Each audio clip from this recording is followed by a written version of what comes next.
Salvador Illa, sí, Salvador Illa, el del contrato de los 2.400 millones, donde entraba la trama y que al final eran tan caros que, como el objetivo final era dotar de mascarillas en pleno COVID a las comunidades autónomas y salían a unos precios desorbitados, las propias comunidades autónomas dijeron, miren, gracias a Dios ya ha terminado esta historia de que nos impiden comprar por nuestra cuenta y lo compramos por nuestra cuenta porque esto es el timo de la estampita, o el timo de la tramita le podríamos llamar, porque ahí estaba metido la trama. Sí, Salvador Illa, así, el mismo que aparece mencionado también, tenemos que pedirle permiso para vender mascarillas en Canarias, sí, los de la trama, el mismo, sí señor, sí, Salvador Illa, el mismo que Koldo García Izaguirre cuando dice que está mirando a ver por qué le estaban siguiendo a él y se da cuenta de que medio gobierno sabía ya que le estaba siguiendo porque todos habían recibido el chivatazo de que la UCO, pobre UCO, estaba haciendo su función y se lo habían avisado a todo el mundo, descubrió que también a ella se le estaba siguiendo. ¿Por qué se le seguía? Porque no nos hemos llegado a enterar. Bien, sí, Salvador Illa, el mismo. Pues toma ya un pedazo de fraude en las prestaciones sociales, otro más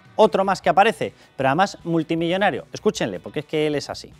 Sense mitges tintes, contundència i rotunditat, perquè els nostres valors són incompatibles amb qualsevol comportament de corrupció. Se refiere a la corrupción ajena, ya lo pueden entender, los socialistas hablan así, es muy mala la corrupción de los demás, ahora la suya es una maravilla. Venga, vamos, les voy a dar primero la suma, ¿vale? El punto séptimo, atención, suma total del escándalo, una cosica de nada, 167,5 millones de euros en otros fraudes, fraudes que, a ver, dices, no, son fraudes porque no controlaban, huele que espanta, porque cuando tú no aplicas un control, estás levantando esa barrera para que alguien se cuele. Ese alguien que se cuele no es intencionado, no se está colando a alguien de forma intencionada para que se lleve este dinero, porque tiene toda la pinta de que sí. La cuestión de momento es que tenemos un fraude en las prestaciones sociales bajo mando de Salvador Illa de 3 pares de narices, y es el mismo que tenía, repito, el famoso contrato multimillonario de 2.400 millones donde había permitido que entrara la trama, en aquella ocasión con las mascarillas del COVID, en esta ocasión con las prestaciones sociales. Vamos allá, atención, el Tribunal de Cuentas, les explico el caso. El Tribunal de Cuentas regional, el suyo, bien, alerta de 227.990 expedientes con cobros irregulares. Ni uno ni dos, señora, no, 227.990. Atención, se reparten de la siguiente manera, 70,6 millones en ayudas por dependencia descontroladas. El que se haya colado, y si alguno lo sabía, se ha colado y se lo ha llevado. Y si había algún colectivo teledirigido, se lo ha llevado. Venga, 43,7 millones en pensiones no contributivas, lo mismo. 36,1 millones por renta garantizada, los que se hayan colado o teledirigido. Renta garantizada, esto tiene mucho interés Podemos, ¿verdad? ¿Habrá habido algún tipo de acuerdo de yo os cuelo a X colectivos, vosotros miráis para otro lado y os lleváis el dinero de los contribuyentes? Porque tufa que sí, ¿verdad? Bien, venga, 17,1 millones por otros pagos descontrolados. ¡Hala! La bolsa genérica. Y el informe, ¿qué es lo que dice? Carencia de controles eficaces, duplicidades, incompatibilidades y pagos a personas que no cumplían los requisitos legales. Les repito la cifra total, porque en esta España de corrupción generalizada ya es que no nos sorprenden ni las cifras. Otros 167,5 millones de euros en fraude bajo el auspicio, bajo lo que debería haber sido control de Salvador Illa, que se ha convertido en descontrol. 167,5 millones de euros. Venga, nos ponemos a buscar a los perceptores porque ya les digo yo que vamos a encontrar cosas curiosas.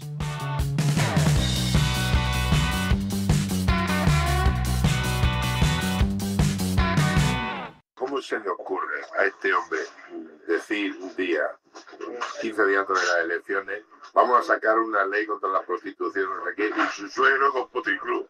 Pero no me jodas, que hay que ser tonto a las 3. Bueno, pues ahí tienen una de las declaraciones de Villarejo, en la que aseguraba literalmente que si era tonto Sánchez por estar sacando este tema, pues yo creo que más bien todo lo contrario. O sea, yo creo que en el Campeonato del Mundo de Cinismo, que es la especialidad, la única especialidad que tiene Pedro Sánchez, bueno, tiene también la destructiva de España, la destructiva de la Constitución, pero bueno, en su faceta política sí, más diaria, más espontánea, tiene la del cinismo y la mentira. Y yo estoy convencido de que él, precisamente porque conoce el pasado de su familia política, porque conoce que él también tenía conocimiento absoluto de este tipo de actividades, porque se lucró a través de las viviendas que se pagaban con los ingresos de esos prostíbulos y saunas gays, sabía perfectamente y sabe perfectamente que necesita echar un barniz impermeabilizante por encima, de forma que él quede como el campeón del mundo de la defensa de las mujeres. Cosa que yo le pediría a la gente simplemente que abra los ojos, porque después de sacar la ley del sí es sí, es decir, una ley que ha soltado a violadores por todas partes, hay que tener las santas narices para ir de defensor de las mujeres. Y luego esta historia de los cupos, los cupitos, no puede haber cosa más insultante para una mujer, que tiene toda la capacidad, evidentemente, de competir en igualdad. Entonces, ¿por qué hay cupos? Pero bueno, no nos vamos a desparramar, que si no... Bueno, Miguel Ángel Pérez, bienvenido. ¿Qué tal, Carlos? Y Sandra León, ¿cómo estás? Aquí estamos. Vamos a ver, Villarejo. A ver, Villarejo hizo un informe, bueno, hizo unos cuantos, pero hizo un informe sobre Pedro Sánchez y su relación, año 14, vamos a ponernos en contexto. Su relación con el negocio de prostíbulos y saunas gays. La mayor parte de las saunas gays tenían prostitución dentro y lo de sauna gay era una mascarada. ¿Que hubiese gente que fuese ahí a tener contactos? Pues sí, yo no lo voy a poner en duda. Ahora, que había chaperos, que había prostitutos, no es que no lo pueda poner en duda, es que han salido infinidad de chaperos a decir yo trabajaba allí, yo trabajaba allí. De hecho, hay hasta una especie de jaleador oficial, un emocionado oficial de Pedro Sánchez, Bob Pop, que se dedicaba a escribir determinadas novelas, y en una de las novelas él sacaba pecho, hay que tener narices, estos son los progres en España, de que allí se iba y con 40 euros le pedía al chapero lo que quisiera. Muy bien, viva la progresía, viva la decencia y viva las lecciones de superioridad moral. Hay que tener narices. De hecho, en uno de los párrafos creo que dice era joven, demasiado joven. ¿Nos puede explicar lo de demasiado joven? A ver si estamos en otro campo, penal, digo. Bueno, vamos a seguir, que si no me acabo llevando 10 querellas por minuto.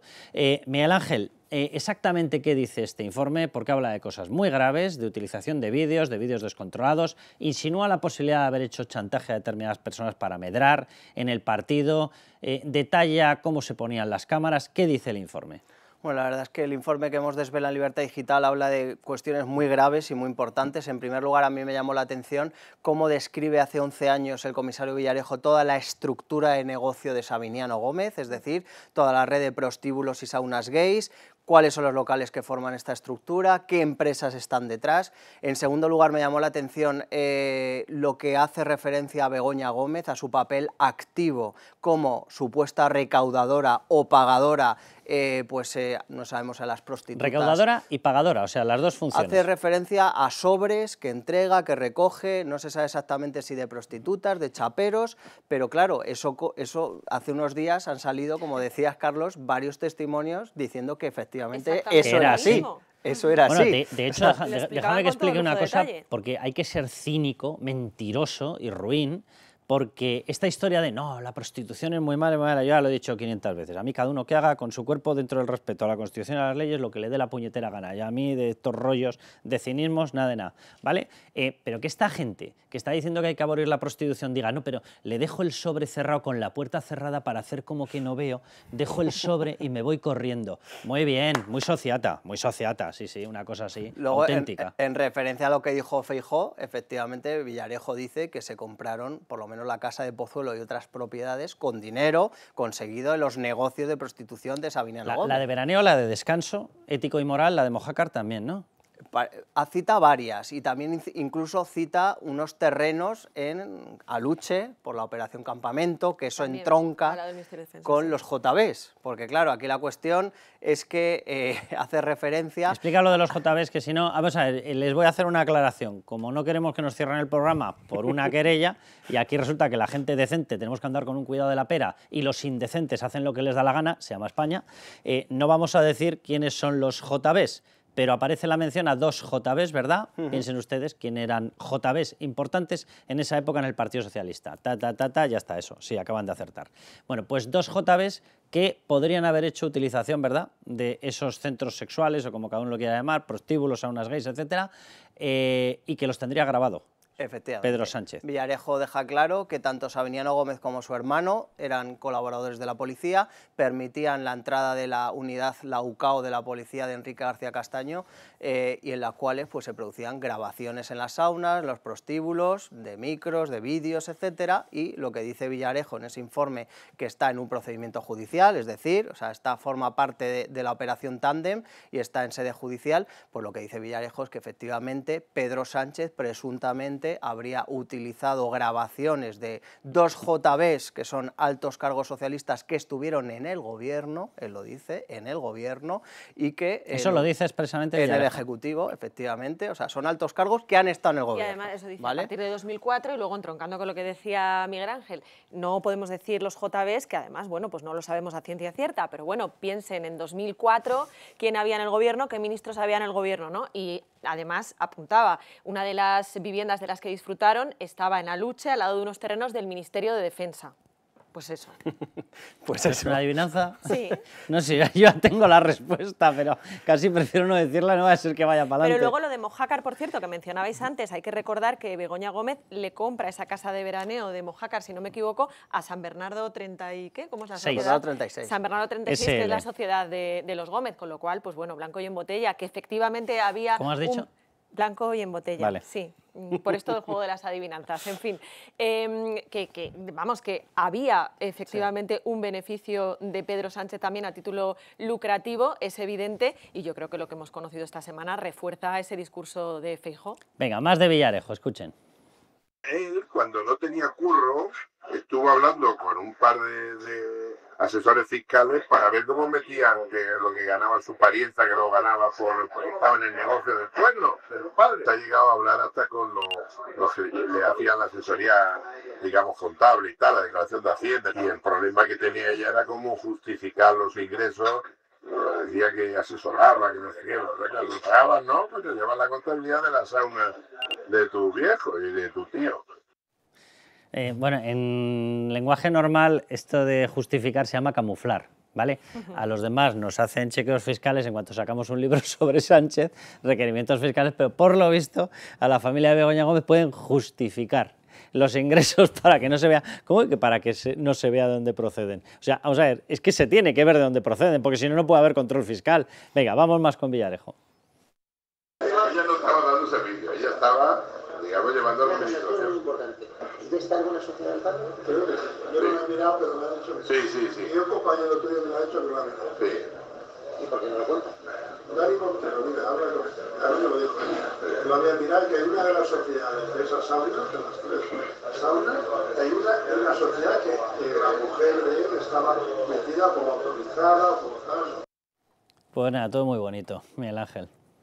Bueno, la verdad es que hablan de que Pedro Sánchez encabezaba el gobierno más progresista y feminista de la historia. Y resulta que estaba patrocinado, nada más y nada menos que por el oficio más antiguo del mundo, que es la prostitución. Oye, se ha hablado, Miguel Ángel, de que amén de todo esto que está saliendo ahora y de lo que estás publicando en Libertad Digital, se ha hablado también de que directamente hubo financiación para la campaña, de 2.500 euros gastados al día para la campaña de las primarias. Estamos hablando de un auténtico pastizal, que es que una campaña de estas dura, vamos, o sea, semanas y semanas, meses y meses, porque además hay preparativos. Claro, yo ya no sé si pensar, si aparte de los 2.500 del famoso Peugeot, que no sé muy bien, prefiero ni pensar en qué se lo gastaban, porque cada vez que iban a repostar, oye, lo mismo veían una lucecilla, ¿vale? Y el gasto se disparaba, a ver, usted a saber.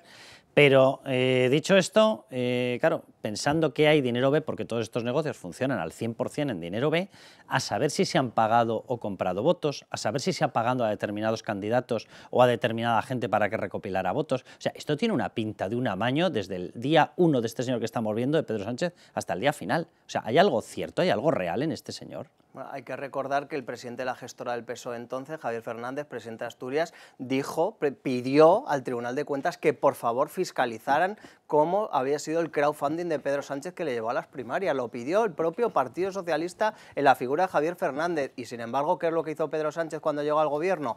Colocar a Santos Cerdán de presidente de la Comisión Mixta para el Tribunal de Cuentas y colocar a Enriqueta Chicano, y de esa forma consiguieron tapar y evitar la fiscalización de su crowdfunding y de otras financiaciones del propio Pedro Sánchez. ¿Te acuerdas de que hubo una polémica muy potente con el tema de Bancal de Rosas, una fundación que obtenía dinero? ¿Sabes quién era el presidente? A ver. Francisco Martín, ¿te suena? Un poquito. Delegado del gobierno en Madrid, Paquirrín. imputado.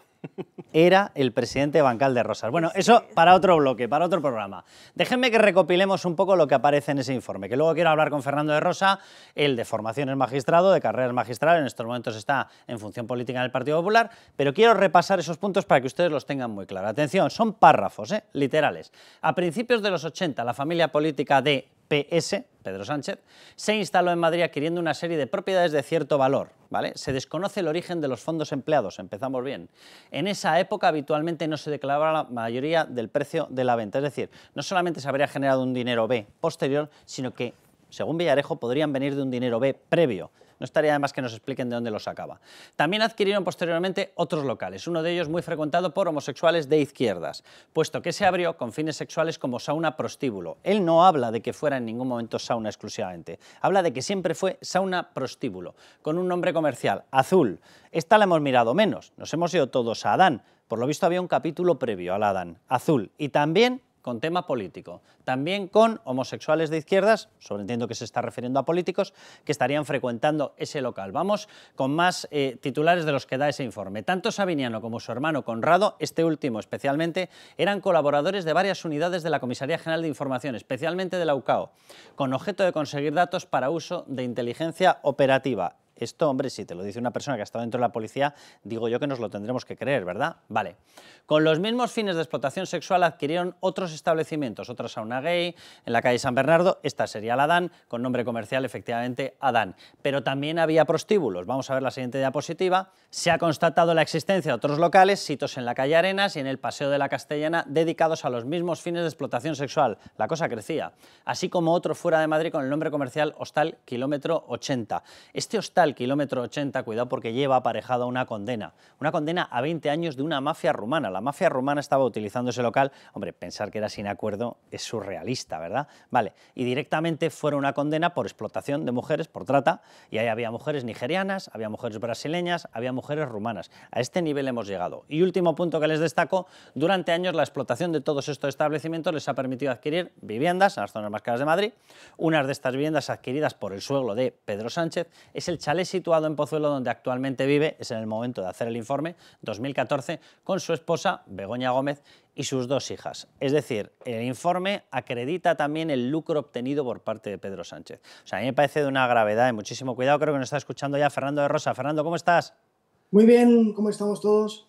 Fernando, déjame que te pregunte, o sea, ya sé que la fuente es la que es, ya sé que es Villarejo, ya sé que es una persona de la que no nos podemos fiar. También sé que la izquierda anda que no se ha fiado de Villarejo para atacar al Partido Popular, pero da datos muy concretos y da datos que se están constatando y que coinciden con afirmaciones que posteriormente determinados prostitutos, chaperos, etcétera, que han salido y han reconocido su papel y han dicho sí, de hecho lo dijeron antes de que se conociera este informe publicado por Libertad Digital, y han dicho no, que es que operaba así, que esto era así, que Pedro Sánchez tenía conocimiento pleno y que Begoña Gómez actuaba y llevaba la contabilidad, hacía la caja y hasta pagaba. Hombre, la credibilidad también se la dio el propio ministro Óscar López, ¿no?, que se reunió con Villarejo para obtener información, concretamente en materia de los negocios que estaba involucrada su mujer y la familia política, para obtener esa información para ir contra el propio Pedro Sánchez. Por tanto, ahora que pues está poniéndose en manifiesto la existencia de esa red de prostitución y de proxenetismo, pues no pueden el ministro y otros miembros del gobierno del Partido Socialista ponerse las manos en la cabeza, porque ellos mismos le dieron la credibilidad. Fernando, desde el punto de vista legal va a ser complicado hincarle el diente a esto, porque aunque tiene pinta de que es un recopilatorio de potenciales delitos como la copa de un pino, sobreentiendo que se aplicarían plazos de prescripción, que de hecho muchas de las personas que habrían estado implicadas no querrían aparecer como denunciantes, que sería complicado hacer una relación directa porque, por lo que hemos visto, por ejemplo, en el caso de Kilómetro 80, resulta que la prostitución la llevaba una mafia rumana que va a ser complicado ligarla, aunque lo hacía a través de los locales y los establecimientos. No sé si hay algún resquicio para poder meter a la justicia por la puerta que sea, de forma que eche un vistazo a lo que pasaba en estos sitios. Bueno, el Código Penal es claro. El artículo 187 del Código Penal viene a establecer como hecho delictivo el proxenetismo, es decir, la prostitución en sí mismo no, pero sí el lucrarse de la explotación de otras personas y obtener un beneficio económico. Y eso puede acreditarse, ¿no? Puede acreditarse estableciendo una investigación de todos los bienes que pudo obtener la familia Gómez con respecto a estas actividades, digámoslo así. Es decir, podemos establecer, también tener en cuenta que el Código Penal establece no solamente la responsabilidad de las personas físicas, sino también de las personas jurídicas. Que sí. Por tanto, yo creo que los datos que se están revelando, sobre todo a través de Libertad Digital con Miguel Ángel, pues yo creo que son susceptibles de suficiente entidad para iniciar una investigación. Por lo menos la Fiscalía debería iniciar una investigación para determinar los bienes actualmente que pueda tener la familia Gómez, cuál es su procedencia, porque también no solamente el delito es los que directamente se han beneficiado, sino también los que se han beneficiado a título lucrativo, como indicó Feijóo en el pasado pleno. O sea que desde el punto de vista estrictamente jurídico tú sí que le ves posibilidad incluso de llegar por una responsabilidad a título lucrativo al mismo Pedro Sánchez. Claro, es que evidentemente el Código Penal y la jurisprudencia es claro. No solamente las personas físicas pueden ser objeto de investigación, sino las personas jurídicas. Hay que ver qué tramado de sociedades, qué sociedades tuvieron su origen y heredaron el patrimonio de estas otras sociedades, en el caso que estuvieran disueltas, y cuál es la actividad económica que tienen en la actualidad. Por tanto, yo creo que debería ser, por lo menos, objeto de investigación, porque las sociedades, si desaparecen y otras suceden con el patrimonio, pues asumen toda la responsabilidad y los efectos del mismo. Por tanto, yo creo que tiene perfecta cabida. Sí. No, pues clarísimo, Fernando, muchísimas gracias. A ver si nos escuchan las acusaciones populares de la Fiscalía, que no espero absolutamente nada, porque me imagino que en estos momentos tendremos que dar gracias si no está con el Tipex intentando borrar los nombres de algún local. Fernando, que un abrazo muy fuerte y muchísimas gracias. Un abrazo a todos. Pues clarísima la explicación, la verdad. Quiero que vean otra que también fue clarísima. Escuchen, a Margo. El chico que vivía en nuestra casa, que era un chico que se dedicaba a trabajar como escort, donde trabajaba era en la sauna de prostitución masculina del padre de la señora del presidente del gobierno. Toma ya.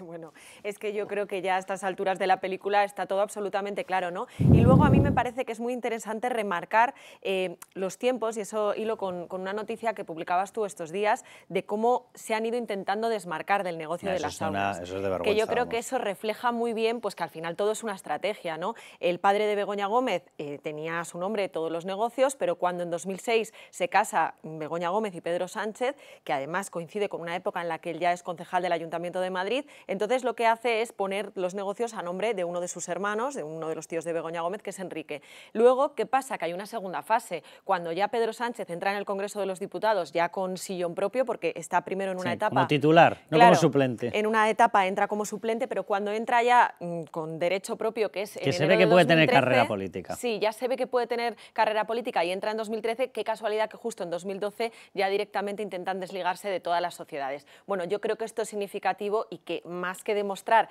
que no están nadie de la familia Gómez en el ajo, lo que demuestra es todo lo contrario, que han intentado que parezca que no están. A ver, último comentario, Miguel Ángel, más allá de JB o Johnny Walker, ¿qué puede salir nuevo? Bueno, la verdad es que yo creo que esto todavía no ha hecho más que comenzar. Yo creo que esto tiene que tener más repercusión y yo estoy de acuerdo con Fernando, ¿no? O sea, hay materia para investigar y aquí lo triste, Carlos, es que este documento está en poder de la Fiscalía desde hace 8 años y no han hecho absolutamente nada. Ese documento está en el procedimiento, igual que cada vez que han encontrado que Villarejo ha hecho un movimiento... Caso? ¿En tándem? En tándem. Cada vez que Villarejo han encontrado un correo que hacía un trabajito, abrían una pieza separada. Yo no entiendo por qué no se abre una pieza separada para investigar los presuntos negocios de Begoña Gómez, porque ya no está forada. Dicen, no, que Pedro Sánchez está forada, tenía que ser el Supremo. ¿Begoña Gómez? Begoña Gómez, según el informe de Villarejo... ¿Hace 7 años? Sí, desde el 2017. O sea, no han hecho nada. Te refieres al año en el que se instala ya de forma definitiva como secretario general del Partido Socialista Obrero Español y candidato a la presidencia de España. Ese año, ¿no te refieres? Sí, vale, casualidad. Vale. No, lo digo por subrayar algunos datos, que lo mismo estaban por ahí sobrevolando. Ya. Entonces, eso, yo estoy con Fernando, que hay materia para investigar, pero por lo que sea no han querido entrar en esta parte y ya sabemos que cuando interesa a Villarejo es verdad y cuando no interesa es mentira. Bueno, muchísimas gracias. Vámonos con el tema de Torre Pacheco, y más que con el tema de Torre Pacheco y lo que está pasando con el tema de la inmigración, con el tema de la utilización política de la falta de recursos en determinados sitios, de la Guardia Civil, etcétera, para luego decir, ¡joder, qué situación, fíjense! para sacar a relucir determinados comportamientos, que si de cacería de moros y tal, no sé cuántos, como le han llamado ellos, no es una expresión mía, y entonces decir, es que España se debate entre los grandes salvadores de la izquierda y la extremísima derecha. Así que ¿quién tiene que seguir? Tiene que seguir Pedro Sánchez. Marlaska, de verdad, es que Dios bendito, qué mandato.